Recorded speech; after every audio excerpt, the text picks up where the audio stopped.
Today I'm filming without my glasses on because I've got probably the best light I'm ever going to have, and they kept reflecting off of my glasses and it just looked really weird. So here we go. I just wrote, believe it or not, my 1400th blog post on my business blog. I've got about 450 more on my other, but 1400 over the course of when I started, 2005. So over the course of 14 years, that's not so bad, an average of 100 a year. And what I did in that post is I gave 14 leadership and management tips. And with my next post, I'll have 14 more. And one of the tips I touched upon was the ridiculousness of making changes that really don't need to be made without any real purpose. And I mentioned there, and I'm obviously going to share the post up here, and I mentioned one time having a chief financial officer tell me that one of the things he did at his previous hospital was he went to a department and he moved everybody's desk to another place. And the only reason he did it was because he thought it would shake people up and get them all mad at him and that their work performance would be better. Of course it wasn't, because it's stupidity. There's no real purpose to doing that. And that's stupid. It's just stupid. It's terrible leadership. And I'm surprised he was able to even keep that job, let alone get another job making stupid moves like that. But here's one of those things that you just have to think about.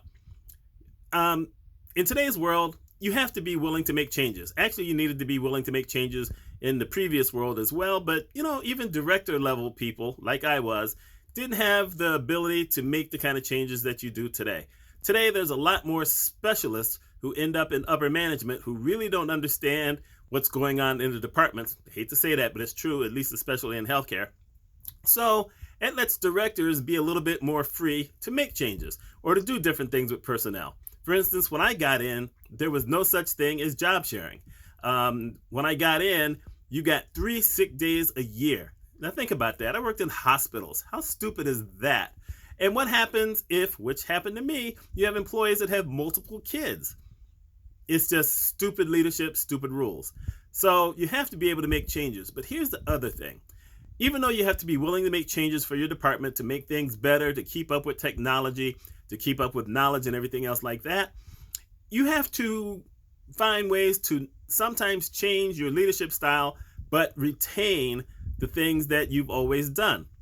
For instance, I like to think that I was kind of ahead of the game where it came to leadership. I mean, look, I've written I've written 2 books on leadership. I've written a leadership blog for almost 14 years, or more than 14 years.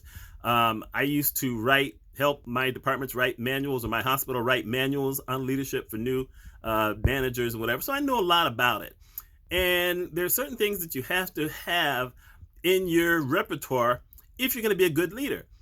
And, you have to have compassion, you have to have confidence, you have to be willing to listen to people. Those are standard things that you don't change just because you're dealing with a new era of people. For instance, you're talking about millennials and you're talking about, Gen Xers and Gen Yers and whatever. Obviously, I'm still a baby boomer.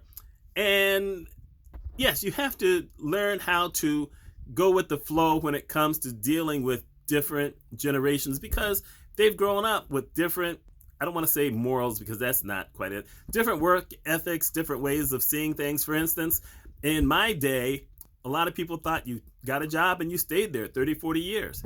And then we started to see companies closing, and today's kids, or younger people, I guess I should say, don't believe in that, just don't believe it at all. If they stay 2 or 3 years at something, for a lot of them, that's way too long because they want to progress. Yeah, there are still those people who want stability more than what you call a work-life balance, or, want to, improve and grow and whatever, which is great because you need a lot of those people. But, people who come in 2 to 3 years, if you're in a position where you're hiring people and you're seeing that on a resume, that's not anything you can hold against anybody anymore. That used to be the way it was back in the day. So one of those things that I talk about is that you have to be willing to accommodate those people who want upward mobility. They want to have a bigger say in what's going on at work. They want to be treated as an equal. No problem with any of that. But you have to also still maintain being fair with people, being honest with people, as honest as you can. And it just takes a balance. And I'm saying that because, yes, you have to be willing to change the behavior of what's going on at work. Like I said, technology changes and the consumers change who use your services. But you also have to maintain certain things that are just standard. Customer service is always going to be a big issue. Customer service should never change. I mean, it should always be improving, but the standards of customer service should always be the same. The standards of training should always be the same. That's what I'm talking about today. I hope I've made this clear. If not, leave me a comment.